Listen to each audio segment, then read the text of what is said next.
Today we are going to talk about school uniforms, secular books, cooking for my teens, and some other unpopular ideas that I just don't think you've heard of some of these before, and so let's jump right into them. Welcome back to Homeschooling Through High School. Today's collaboration is with Jen.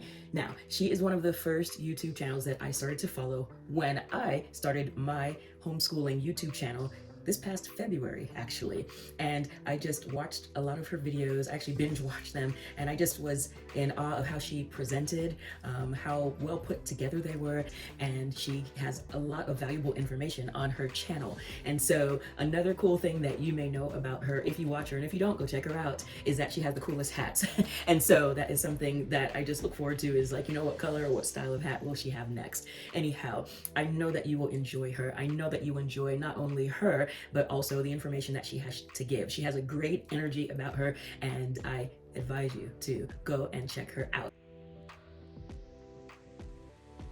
First, school uniforms. Okay, don't come for me. When my kids were younger, I dressed them up, as you can see in this photo here. I didn't see anything wrong with it, and I still don't. Was I trying to recreate school? Maybe. I had them in a structured environment, and we did that for years, and then we stopped. And so I was scrutinized for it. I didn't see anything wrong with it, and I still don't. So if you want to put your children in school uniforms, do so. That's my unpopular opinion. The next thing is secular books as a Christian family. So I'm going to show some of that right now. We are Christ-centered and we believe the whole Bible, okay? That's the first thing. The reason why I choose to use different books alongside some of the Christian curriculum, first of all, is that I find that some of the Christian curriculum, if not most, they just don't have everything inside of those books. And so I want my kids to have the knowledge of history, and I want them to be able to research and fact check what they need to against everything else and make sure they bring it back to the Bible. I was told so much incorrect information in public school. Information was left out, information was glossed over, the news channels were forcing their opinions. I think of 1 Peter 3:15. that they need to have an answer for everything. And it is up to us as parents to guide them. And so in our household, we have many different sources to be able to point them in the right direction and to show them how to fact check things, and then to form their answer and their opinions based off of God's word. The facts are the facts. There's nothing we can do to change that. Next, cooking breakfast for my tween and teens. Okay, hear me out on this one.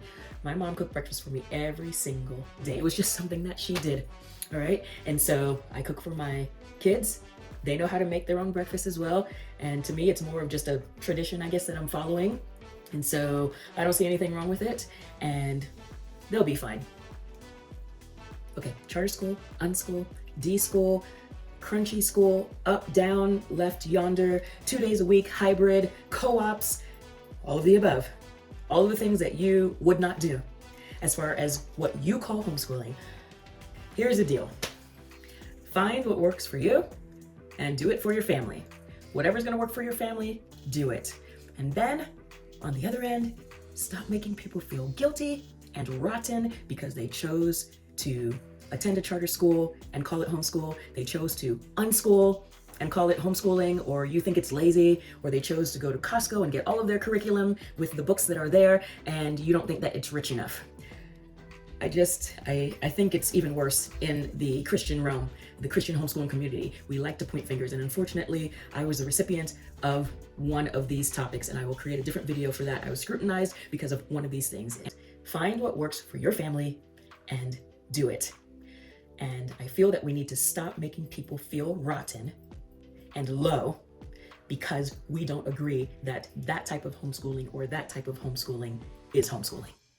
That's all I have to say on that one. I do think we need to encourage each other, like 1 Thessalonians 5:11 says.